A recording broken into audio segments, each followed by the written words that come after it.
Oi, pessoal, sejam muito bem-vindos. Eu sou Mainá Coutinho, diretora-geral do Comitê Guandu e especialista em recursos hídricos da SEDAI. E esse é mais um episódio do podcast do nosso Comitê Guandu, que é Quanto Vale a Água. Esse episódio, especificamente, é sobre infraestrutura verde, um caminho para a sustentabilidade hídrica. E aqui a gente tem dois especialistas, sejam muito bem-vindos, que é o Luiz, da Embrapa, e membro do Comitê Guandu, né, principalmente muito atuante nessa agenda de infraestrutura verde, e o Hendrik Mansur, que é membro do Comitê Guandu e também é coordenador no nosso grupo de trabalho de infraestrutura verde. Bom, o Comitê Guandu ele tem aí um certo vanguardismo na questão de infraestrutura verde, quando a gente pensa no pagamento por serviços ambientais como uma ferramenta importantíssima para os serviços hidrológicos, que é aí a nossa bandeira, a bandeira do Comitê Guandu. Então, primeiramente, eu queria que o Luiz se apresentasse para a gente. Vou quebrar de novo aqui o protocolo, que no meu roteirozinho tem para eu fazer a apresentação dele, mas eu gostaria que ele mesmo se apresentasse e depois o Hendrik também faça a apresentação. Perfeito. Eu chamo Luiz Fernando, eu sou agrônomo e atualmente eu trabalho como pesquisador da Embrapa Agrobiologia. A Embrapa Agrobiologia tem a sede em Seropédica e na Embrapa a minha principal linha de atuação é a restauração de ecossistemas, né, e também o desenvolvimento de sistemas de produção sustentáveis. A Embrapa Agrobiologia, como você já citou, é membro do Comitê Guandu, né? E essa colaboração com o comitê, eu diria, tem possibilitado um direcionamento de nossas pesquisas para os problemas, para as questões envolvendo a ocupação do solo na bacia do Rio Guandu e também para a divulgação das tecnologias, das técnicas, das soluções de pesquisas que a gente vem desenvolvendo. Eu diria que tem sido uma colaboração saudável, espero que para ambas as instituições, né? Uma parceria super profícua que está gerando frutos super positivos para a gente. Hendrik? Bom, eu sou Hendrik Mansur, eu represento a TNC no comitê. A TNC, nós temos, desde 2008, um projeto que chama Produtor de Águas e Florestas, na bacia, em parceria com o Comitê Guandu, que é um projeto de restauração e conservação florestal com componente de pagamento de serviço ambiental, né? O PSA, inclusive, está fazendo aniversário, né? A gente teve um aniversário aí com saldos super positivos, muitos hectares aí restaurados. Mas eu queria que a experiência aqui do Luiz também falasse um pouquinho, já que ele tem vasta experiência na agenda florestal, com ênfase em recursos hídricos. Eu gostaria que você falasse um pouquinho aqui para a gente, para quem está nos acompanhando, sobre como que é assim, o papel da floresta em relação aos recursos hídricos. O Comitê Guandu ele entende profundamente a relação de floresta em pé com água em qualidade e quantidade satisfatória, né, com a nossa saúde hídrica da nossa região hidrográfica. Mas eu queria que você explicasse aqui para quem está nos acompanhando e até para a gente conduzir aqui a nossa conversa, um pouquinho dessa relação de floresta com água. Tá ótimo. Antes de falar da floresta, né, vamos falar um pouco desse olhar da infraestrutura verde. Até explicando um pouquinho o que a gente pretende quando a gente traz essa abordagem, esse conceito, esse termo de infraestrutura verde. Quando a gente fala da importância da infraestrutura verde, a gente fala da importância na cobertura, no uso do solo, na adoção de boas práticas, das práticas mais adequadas para a conservação do solo, da água e dos outros recursos naturais, né? Então, esse é o princípio mais importante. A floresta, obviamente, a presença da floresta, no caso de locais onde ocorre floresta, porque em outros locais, outras regiões do país pelo menos, o ecossistema nativo pode ser um ecossistema não florestal, como os campos nativos, enfim. Vamos falar então agora de um conceito que está na lei, mas ele tem a sua importância técnica. Por exemplo, que são as áreas de preservação permanente. Então, quando a gente pensa em florestas em propriedades rurais, por exemplo, os locais mais esperados que sejam cobertos por florestas são essas áreas de preservação permanente, que são assim denominadas porque elas têm uma importância fundamental para a conservação do solo, para a conservação dos recursos hídricos. Uhum.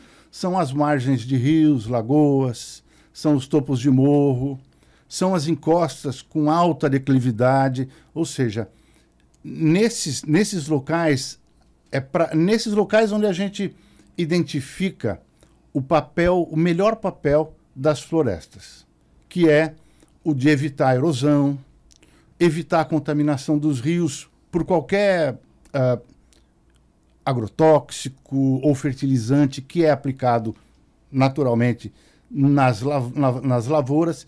Então, a floresta, para cada um dessas partes ou componentes da paisagem, as áreas de preservação permanente, ela tem o seu papel.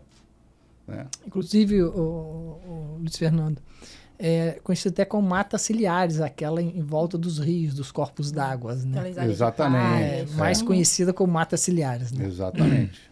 Então, as matas ciliares evitam, né, que tem um papel fundamental, né? Sim, que contaminantes cheguem até os rios, até os corpos de água. Né? Uhum. E contribuem, assim, com a oferta de água de boa qualidade, por exemplo. Ótimo, obrigada, Luiz. E aí, assim, voltando aqui um pouquinho para o Ender, que eu percebi que ele já deu uns pitacos, está ansioso para contribuir aqui com a gente. E aí, assim, queria que o Hendrik também falasse um pouquinho para a gente, assim, da importância da gente ter um diagnóstico e planejamento das áreas, as áreas degradadas, ou seja, as áreas que precisam de um movimento ali de restauração ambiental, em modo geral, e a relação disso com o nosso programa de PSA, porque a gente sabe que o PSA, né, o Pagamento por Serviços Ambientais, o Comitê Guandu abraçou lá atrás, hoje está fazendo até aniversário, né, esse ano a gente completou aí com um saldo super positivo. Isso teve um ganho de escala, porque foi o primeiro comitê a utilizar o PSA como uma ferramenta de promoção de serviços hidrológicos. A partir disso, a gente ganha escala com isso e cria o nosso grupo, uma agenda de infraestrutura verde, dentro do planejamento do comitê, um grupo de infraestrutura verde para dar luz e debater especificamente esse assunto, dada a importância que tem para a nossa região hidrográfica. E disso, só resgatando aqui o histórico, a gente, há pouco tempo atrás, ousa mais um pouquinho e começa a trabalhar também com os SAFs. E aí eu gostaria que você explicasse um pouquinho para a gente, porque a gente caminha, né, digamos assim, nesses processos para ter sempre um amadurecimento, e esse é a cara do Comitê Guandu, né, esse vanguardismo. Então, eu queria que você explicasse um pouquinho desse histórico que vem com o PSA, vai para uma agenda verdadeiramente implantada dentro do Comitê Guandu com ganho de escala, até chegar agora nos SAFs e um pouquinho das perspectivas futuras, também focado aí na importância de a gente ter um diagnóstico e um planejamento dessas áreas, que é outra coisa que o Comitê Guandu está fazendo também, que são os planos municipais de Mata Atlântica, que juntos vão gerar também um plano diretor florestal para ter um planejamento verde da nossa região hidrográfica ali. Então, se você puder contextualizar, é muita coisa. Não, só a gente tem que começar a lembrar que quando começou a cobrança pelo uso da água no Brasil, a aplicação dos recursos era basicamente em saneamento, porque é um dos problemas sérios do Brasil, né? Sim. Em termos de qualidade de água, né? Contaminação da água. E lá em 2012, quando a gente começou com um projeto piloto de produtor de águas e floresta em Rio Claro, no município de Rio Claro, na bacia do Guandu, é um projeto que a gente teve que ir convencendo os membros do comitê que não era só saneamento, a gente precisa também fazer a restauração ambiental da bacia, né? E essa evolução foi muito importante porque nós saímos de um projeto piloto, passamos para um programa, foi criado um programa na bacia do Guandu, que inclusive hoje já, além de Rio Claro, já engloba Mendes, Engenheiro Paulo de Fronten e Vassouras. Já são 4 municípios que são contemplados com esse programa. Esse ano ainda vai sair um novo edital. A cada 2 anos o Comitê Guandu vai fazer um novo edital para a implantação de um novo programa num novo município, né? E aí a gente começa também a ter uma evolução na aplicação de recursos na restauração ambiental da bacia. Ou seja, o comitê começa a destinar mais recursos para a restauração da bacia. E aí você sai de um programa instalado e quando você faz a revisão do plano de bacia em 2018, que foi concluído em dezembro de 2018, o plano de bacia traz 8 agendas. E uma delas é a agenda de infraestrutura verde. E aí vem a importância de se criar o grupo de trabalho de infraestrutura verde, que inclusive o Luiz Fernando também é membro, nós somos membros desse grupo, não só para a gente dar apoio técnico ao comitê, mas também fazer o acompanhamento da implantação do programa, das ações do programa no comitê, né? E uma outra evolução é que o comitê decidiu elaborar os planos municipais de Mata Atlântica para todos os 15 municípios. Como 3 já estavam em andamento, foram para 12 municípios, já estavam fazendo esses 3. E a conclusão desse plano municipal que está em andamento vai gerar depois um novo produto, que é o Plano Diretor Florestal para toda a bacia do comitê, né? E aí tem um outro programa do comitê que a gente pode abordar outro dia, que é o Observatório de Bacia, que é o monitoramento de toda a região hidrográfica do Guandu, e a gente vai tendo o resultado da ação do comitê, claro, de médio e longo prazo. Eu queria fazer um comentário. Eu ia passar para você agora. Tá. Eu queria que você complementasse ele e já explicasse um pouquinho para a gente do SAF e dos ganhos sociais e ambientais que a gente tem através do PSA. Ok. Antes, eu queria fazer um comentário em relação aos planos municipais de Mata Atlântica. Uhum.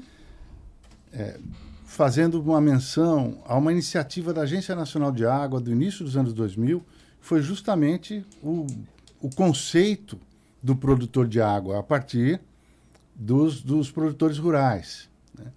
E esse conceito trazia a importância da colaboração dos municípios.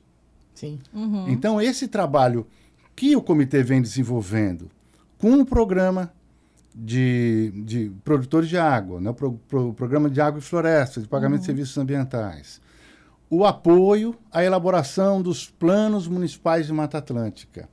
Eles, no fundo, eles representam essa possibilidade de consolidar essas mudanças que os agricultores vêm aprendendo, vêm experimentando com o programa aderindo, né, aos programas de pagamento de serviços ambientais.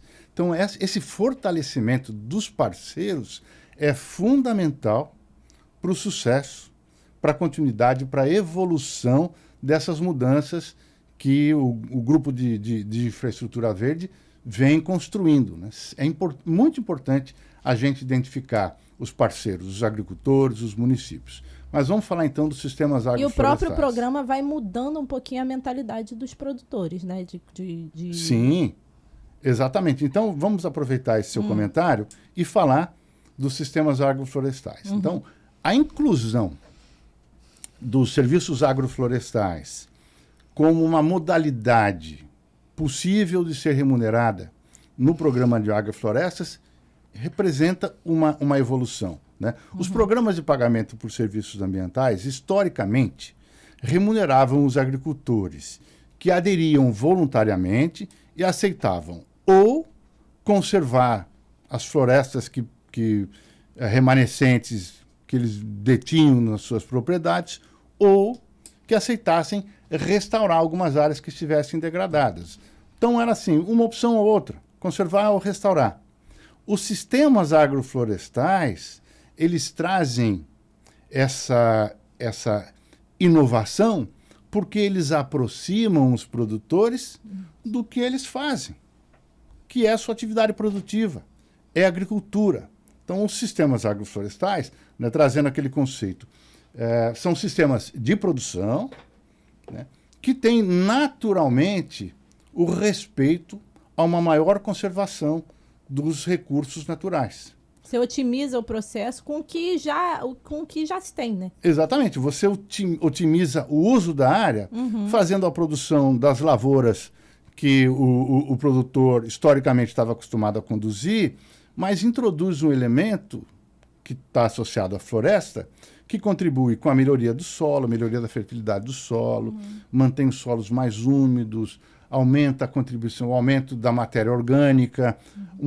Maiores teores de matéria orgânica do solo representam solos mais férteis, solos mais produtivos. E isso implica numa economia no uso de fertilizantes, por exemplo, na possibilidade de usar menos agrotóxicos. Então, essa incorporação dos sistemas agroflorestais no programa de pagamento por serviços ambientais é uma inovação muito interessante, né? Oferecendo aos agricultores, portanto, uma nova possibilidade de um uso mais sustentável nas suas propriedades, que não implique no abandono da atividade produtiva. Inclusive, introduzindo plantas nativas, né? Então, você começa a também fazer a restauração florestal com produção, né? Bom, e aí, Mayná, é só para... Complemento. O Luiz Fernando também falar que a TNC e a Embrapa estão com 2 projetos na bacia, né? Então, eu vou falar da TNC, a gente tem 9 produtores, onde a gente está implantando o sistema agroflorestal, um total de 4 hectares. E a ideia é que essas propriedades sejam de modelo para outros produtores que possam enxergar o sistema agroflorestal como uma solução, não só para a biodiversidade, mas principalmente para o ganho socioeconômico, né, desses produtores. Mas eu acho que você devia falar do programa. Isso, foi bom você ter trazido de volta esse assunto, porque você tinha feito esse comentário para falar da importância social dos sistemas agroflorestais. Vou dar um exemplo de como essa questão social, digamos, ela foi tratada nesse nosso trabalho em colaboração com o Comitê Guandu. Então, em colaboração com uma organização que é a Crescente Fértil, colaboração com o Comitê Guandu, com a GEVAP, a Embrapa participou da elaboração de alguns sistemas agroflorestais em que houve a participação do agricultor. Ou seja, nós conversamos com o agricultor, visitamos as suas áreas, entendemos a sua realidade e apresentamos o conceito de sistemas agroflorestais. Como disse o Hendrik, são sistemas que oferecem essa possibilidade de a gente usar espécies nativas da Mata Atlântica. Uma vez apresentado o conceito de sistemas agroflorestais, uma vez apresentadas as possibilidades, nós recebemos dos agricultores, né, como eles gostariam que fossem esses sistemas. Que espécies eles gostariam de produzir, como eles gostariam de plantar, quantas espécies, o número de árvores de cada espécie, que lavouras iriam compor. Então, foi um processo de construção coletiva dos sistemas agroflorestais, que valoriza o conhecimento do agricultor, e eu diria que é uma expressão muito especial da importância dos sistemas agroflorestais. Não, e aí, Luciano, deixar claro que de uma propriedade para outra pode ter diferença. Então, um pode trabalhar com abacate, outro com banana. Então, dependendo do interesse do produtor, né, e da vocação dele, ele escolhe uma cultura que está mais ligada à produção dele. Exatamente. E aí, assim, a gente sabe que está mais do que conceito, está mais do que já arraigado e está mais do que para todo mundo claro, né? O conceito da conexão entre a restauração ambiental e com o impacto social.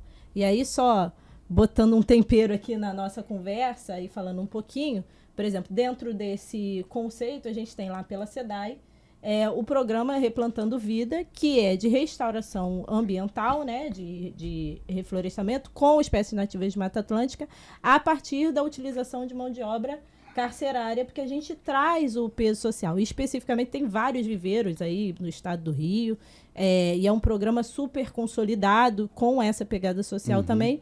E, especificamente, para a região do Guandu, a gente tem um planejamento também consolidado de fazer o plantio de 1 milhão de mudas no universo aí de relativo longo prazo, justamente nas áreas ali de mata ciliar, nas áreas ripárias ali, para ter esse ganho também, além do ganho social do programa, ter também o ganho do ponto de vista ambiental.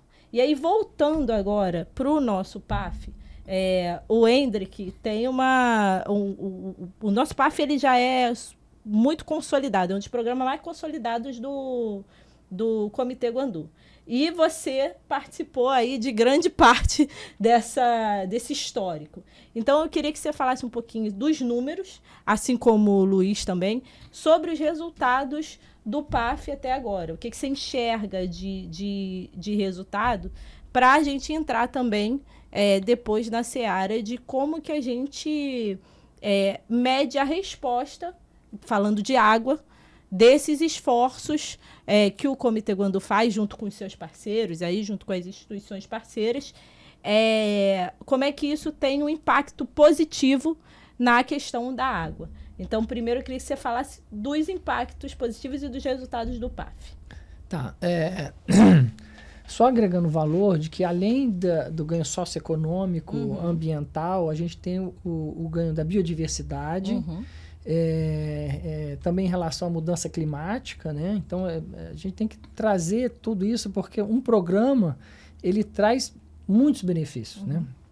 Atrelado, sinérgico, né? Mas voltando ao produtor de águas e florestas, são mais de 7 mil hectares já na bacia com intervenção, e nosso planejamento é criar um grande programa na bacia do Guandu para ganho de escala. E, para quem conhece a bacia, criar um projeto no corredor Tinguabocaina, que é a parte alta da bacia, inclusive prioritária, não só para o comitê, mas para o estado do Rio de Janeiro, que tem um estudo que chama Atlas de Mananciais, onde ele determina quais são as áreas prioritárias para a restauração. Então, esse grande programa que a gente vai conseguir dar o ganho de escala que a gente acredita que é importante para toda a bacia, né? Então, a gente vai sair de 7 mil hectares para mais de 2 mil hectares em pouco tempo, né?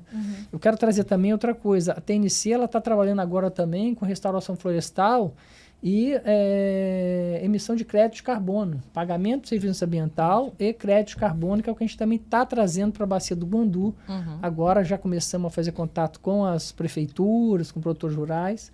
Então, a gente está trazendo também mais um componente econômico, que é o crédito de carbono, né? Isso.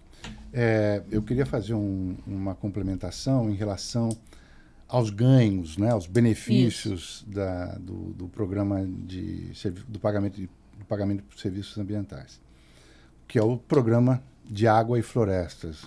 Vamos colocar dessa melhor forma. Tem um ganho que é difícil a gente colocar em números, mas é a atenção que isso desperta, dos produtores que estão em volta das propriedades que já aderiram ao programa. Tá? Então, eles passam a se interessar por aquela nova forma de produzir. Você multiplica, né? Exatamente. Então, exatamente esse efeito multiplicador é algo que que é difícil a gente colocar em números, mas é perceptível. Né? O comitê já tem sido buscado por agricultores interessados em participar. Sim. Como é que eu faço para aderir? Né? Como disse o Hendrick, né? Como a gente tem comentando, novos editais serão publicados. Né? O programa vem aprendendo em relação ao que já foi feito. Como é que a gente pode melhorar? Como é que a gente consegue aumentar o número de agricultores voluntários? Então, essa percepção do entorno. Mas eu queria me referir também em relação ao agricultor que aderiu ao programa. Né?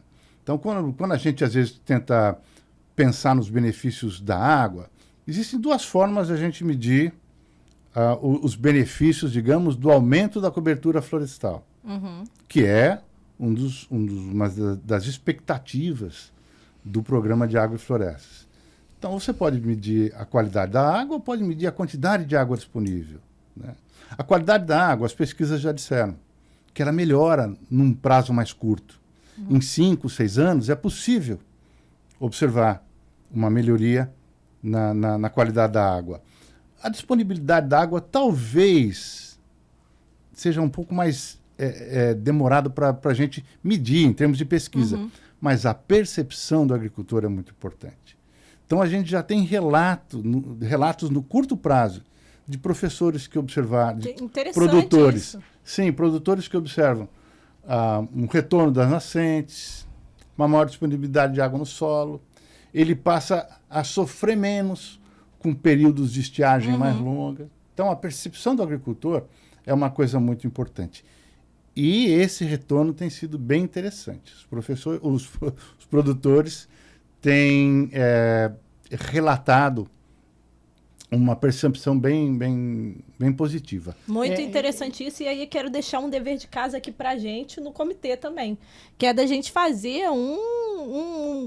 algum documento, Sim. assim, um relatório sobre os relatos dos produtores, que eu acho que isso é muito interessante, essa visão que o Luiz traz, de como que para os produtores, eles também estão percebendo uma melhoria, né, que impacta diretamente nas outras atividades concatenadas que ele já faz. Por exemplo, sofre menos com as épocas de estiagem, enfim. Então, fica aí já um dever de casa para a gente, da gente consolidar isso também como uma forma de resposta de tudo isso que a gente está fazendo. Além de, e aí vou passar aqui para o Hendrick também já, além do Observatório de Bacia também, que é um programa que a gente vai, um projeto do comitê, que a gente vai implementar agora esse ano com os parceiros, que justamente modelou qual seria a melhor rede possível de monitoramento quantitativo, de pluviometria, enfim, e também vai ser um instrumento fundamental para a gente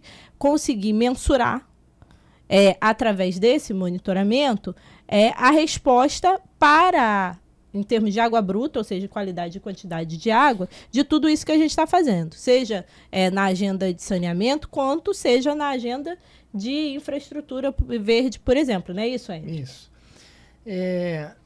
Eu quero a fala do Luiz Fernando, assim, nós já temos exemplos tanto da melhoria científica, por exemplo, em Camboriú, nós fizemos monitoramento lá, já tem resultado positivo do aumento da quantidade de água. Ótimo.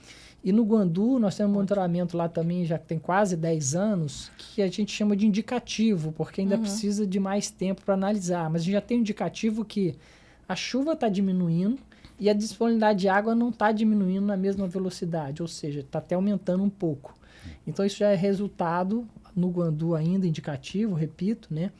Mas em termos de sensibilidade do agricultor, em Brasília nós temos, por exemplo, um programa que a gente apoia lá também, onde tem muitos poços, né? Poços superficiais, que secavam e não secam mais, né? E no próprio Guandu tem depoimentos de proprietários também que falam como que aquela mina agora aumentou a água da mina. A gente precisa reunir esses depoimentos urgentemente. E assim, eu quero trazer um ponto aqui, o seguinte, da importância de um programa desse, porque quando a gente faz um programa igual o Produtor de Águas e Floresta, a gente vai na área rural, a gente seleciona e faz, traz informações da área rural. Então, a gente começa a favorecer política pública para a área rural, porque se você não tem informação, você não faz política pública, né? E começa a valorizar o produtor rural. Então, você começa... vira um indutor de políticas públicas para aquele produtor rural. E é o que o Comitê Guandu está fazendo, junto com as outras instituições. Mas você começa a valorizar o produtor rural, quer dizer, agora ele deixa de ser o vilão que desmatou, ele agora é o super-herói. De água. Exatamente, o super-herói que está cuidando das nossas florestas. Então, esse programa tem essa importância que ele começa a se sentir valorizado. Né? E um outro ponto, que a restauração florestal, às vezes, emprega mais pessoas do que uma empresa. Às vezes, até que uma indústria. Então, a geração é o ganho socioeconômico que a gente estava falando. Isso. A geração de emprego e renda. E lá no Guandu, sempre a contratação foi priorizada ao pessoal que atua ali na região. Né? Tem uma coisa muito interessante que eu queria relatar, que eu acho que foi no pagamento dos produtores de Mendes. Existia uma produtora, né, que estava lá recebendo, ela já tem a propriedade já tem algum tempo, e aí ela sempre fez ações assim mais voltadas teve o olhar assim ambiental da coisa, né? Então era um esforço que ela tinha. E ela falou assim algumas vezes, até se emocionou, dizendo assim, mais do que o dinheiro, eu agora estar recebendo a placa de que eu sou produtora de água e floresta. Quer dizer, de que eu sou produtora de água. O reconhecimento, porque eu fazia e ninguém... Eu fazia porque eu queria, e agora eu tenho uma metodologia para fazer, eu tenho um reconhecimento da importância do que eu estou fazendo. E aí isso foi uma coisa que queria trazer aqui para a gente, porque foi uma coisa assim, muito interessante e que emocionou muito a gente na hora. Assim, esse relato dela, o relato dela tá na página do Instagram do Comitê Guandu, porque a gente fez questão de gravar, porque ela relatou os esforços que ela já tinha há alguns anos, mas agora estão concentrados, tem uma metodologia, tem todo o suporte ali por parte dos produtores de água e floresta, e mais do que isso, a plaquinha e o reconhecimento de todo esse trabalho que ela fez. E aí eu queria que vocês falassem um pouquinho só, que daqui a pouco o nosso tempo está se esgotando, desse suporte aos produtores. Como é que o programa traz um suporte aos produtores que acaba tendo essa mudança de mentalidade, depois isso se multiplica. Então, eu queria que a gente abordasse um pouquinho esse suporte que a gente dá aos produtores mediante esse programa.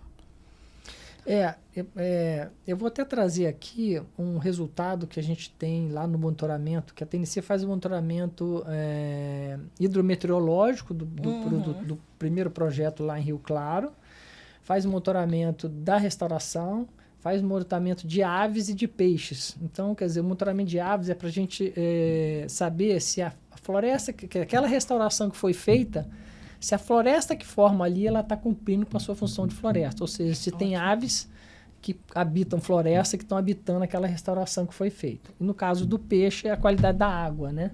Então, lá a qualidade, inclusive, é boa, mas a gente monitora os peixes para ver se ela vai piorar ou não, né? Mas a importância do monitoramento é que você começa a ter dados sólidos, né? Começa a comprovar aquilo que você está falando e isso começa a dar credibilidade ao projeto, né? E a gente vem fazendo isso já tem 10 anos lá já, né? Então, o Hendrik, de alguma forma, ele se referiu ao apoio à pesquisa, por exemplo, ou a essas ações de monitoramento. Eu vou complementar citando 2 outros aspectos. O primeiro é a contribuição através das instituições que colaboram. Então, nós temos a Universidade Rural, nós temos a Embrapa, nós temos um sem fim de organizações civis, de trabalho consolidado, que colaboram com os agricultores ou que trazem a sua experiência, a sua expertise e compartilham com os produtores. Mas eu gostaria de destacar algo que, no meu entender, é muito importante. É o apoio aos municípios. Isso. É o fortalecimento dos municípios que, ao final, vai consolidar todos esses avanços. Vai conseguir as transformações que a gente pretende. Vai conseguir a transformação no sentido da melhoria de vida para os produtores, para a sociedade urbana, para os habitantes da bacia de uma forma geral, né? Excelente. Assim, isso tem sido repetido bastante aqui nos nossos podcasts, falamos disso no primeiro episódio, estamos voltando, que é essa bandeira do Guandu de dar esse suporte, esse apoio aos municípios, que a gente sabe que a Andorinha só não faz verão. Isso. Ninguém vai resolver os desafios sozinho, o comitê não vai, o Estado não vai, o município também sozinho também não vai resolver. Então a gente precisa dessas parcerias para que a gente tenha uma sinergia.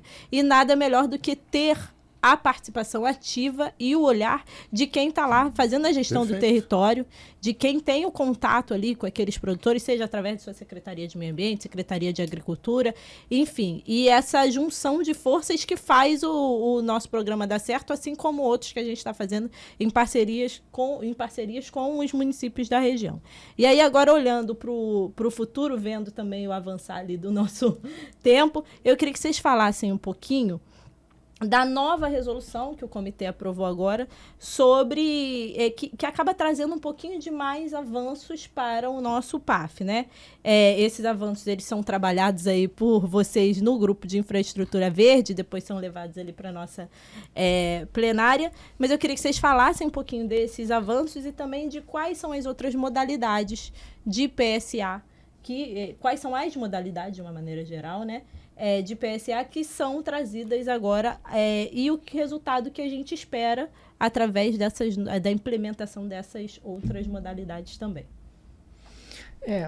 Você está se referindo ao avanço do programa de PSA, isso? Isso, e dessa nova resolução que a gente fez. Então, o programa de PSA agora, ele avançou, inclusive, considerando algumas experiências no Espírito Santo, no próprio Conexão do estado do Rio de Janeiro, E aí você tem condição nós incluímos o avanço tecnológico do produtor nesse programa, né? Ótimo. O que é isso? É o produtor que ele, além de restaurar, ele tem uma produção, por exemplo, de leite, e ele quer melhorar essa condição dele, fazer queijo. Então o programa, ele faz um projetinho, apresenta ao comitê, e o comitê custeia a parte que ele precisa, não toda, mas uma parte que ele precisa para ter esse avanço tecnológico. E isso é fundo perdido, ele não precisa devolver esse dinheiro, né? Então a gente começa a pensar na restauração florestal e na condição econômica desse produtor rural. Você valoriza verdadeiramente o produtor rural. Não, e toda vez que o produtor rural ele deixa de depender da terra, ou seja, com a mesma terra ele produz mais, ele também tem a capacidade de liberar a área para restauração. Então, esse é o conjunto, a engrenagem que a gente vem trabalhando, né? Perfeito. Só voltando ao item anterior, que eu esqueci de dizer, é o seguinte, esse resultado do monitoramento, o programa, ele está trazendo também, a gente já tem resultado de diminuição do desmatamento na região onde já implantou o programa. Então, você tinha perguntado isso, ele é indutor de outros, e o produtor de águas, ele acaba levando uma assistência técnica, mesmo que não formalizada, porque à medida que os técnicos estão indo nas propriedades, eles estão atendendo as demandas dos produtores. Isso. Só queria acrescentar isso. Ainda em relação ao salto tecnológico, ao avanço tecnológico a que o Hendrik se referiu, isso também, o outro olhar da sustentabilidade dessa abordagem do avanço tecnológico, o agricultor, ele tem interesse em adotar práticas que sejam mais conservacionistas, mas ele tem dificuldade, falta uma ferramenta ou falta um equipamento. Então, o programa ele tende a colaborar com isso também, né? O agricultor que manifestar o interesse em mudar a forma como ele faz a agricultura, a agropecuária, ele vai ser apoiado. Né? E também uma outra resposta, né? Como é que essa mudança, essas novas modalidades contribuem? Simplesmente porque oferecem aos produtores mais opções. Né? Ou seja, ele não precisa simplesmente aderir à conservação e restauração. Ele pode aderir ele pode ter interesse em adotar os sistemas agroflorestais, ou aproveitando o caso aí dos produtores, dos pecuaristas, ele pode adotar sistemas silvipastoris, né?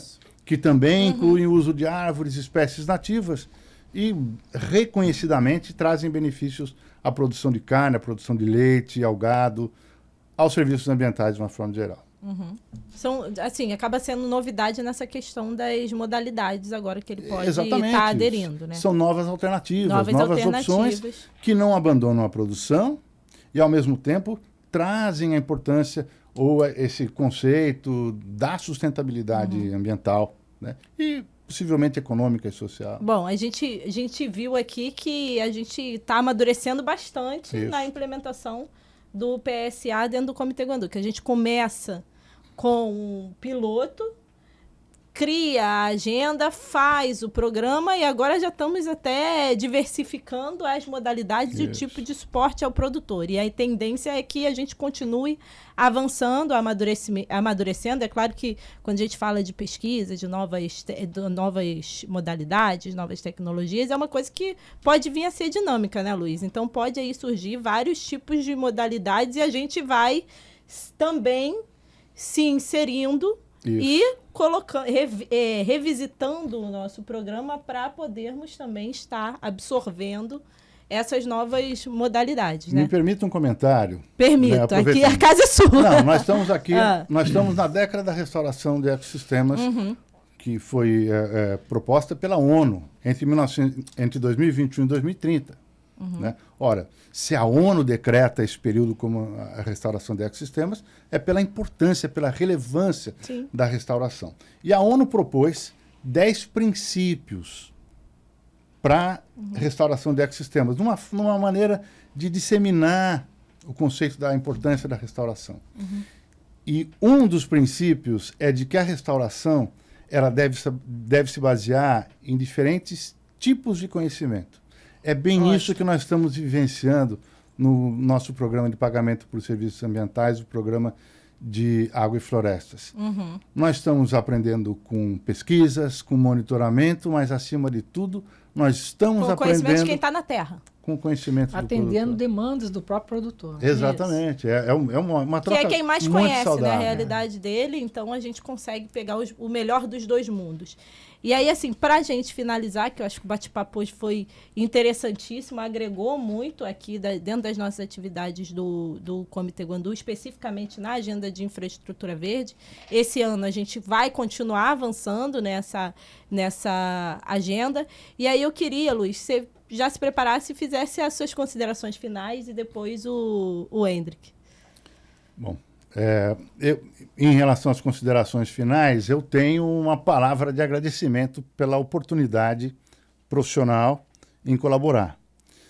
E, em nome da Embrapa, né, além de representar oportunidades profissionais de pesquisa para mim, eu não tenho dúvida de que para a Embrapa, especificamente a Embrapa Agrobiologia, a nossa unidade lá em Seropédica, também tem representado N possibilidades, assim, possibilidades interessantes de a gente avançar nas nossas pesquisas, ajustar as nossas tecnologias.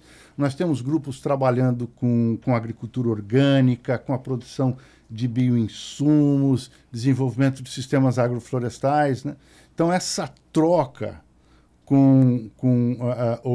essa troca de conhecimento, de experiências concretizada pela nossa colaboração com o Comitê Guandu tem sido de grandes benefícios para a gente. Que bom. Obrigada, Luiz. Hendrick, suas considerações? Eu quero colocar que, apesar de toda a nossa fala, que o investimento em infraestrutura verde ainda é muito baixo no mundo, sabe? Então, a gente tem que estar sempre trazendo isso. E ele é complementar à infraestrutura cinza, ou seja, complementar a estação de tratamento de esgoto e etc. E isso vem se consolidando aos poucos, né? Com resultados significativos, mas ainda precisa de mais investimento e destaque. Então, assim, esse programa e a ação do Comitê Guandu de comunicação vem contribuir muito para isso, né? Obrigada, Hendrick. Obrigada, Luiz. Bom, a gente viu aqui que para a gente resolver todos os desafios que a gente tem, a gente realmente precisa de soluções complementares, concatenadas e sinérgicas. E aí entra, como o Hendrick e o Luiz bem colocaram, entram várias agendas que o comitê tem, seja de saneamento, né, como ele falou da infraestrutura cinza, como seja da parte de infraestrutura verde. Então, a gente tem o casamento aí, a partir da sinergia de todas essas ações que, invariavelmente, impactam positivamente na segurança hídrica, que é o nosso foco, o nosso objetivo enquanto comitê. Então, para finalizar, queria agradecer todo mundo que acompanhou a gente, agradecer aqui o Luiz e o Hendrick e deixar a nossa bandeira aqui para todo mundo que está ouvindo, que é água limpa e abundante para todos E vamos continuar trabalhando esse ano nesse foco de segurança hídrica nas diferentes vertentes que impactam, inclusive infraestrutura verde. Obrigada, gente.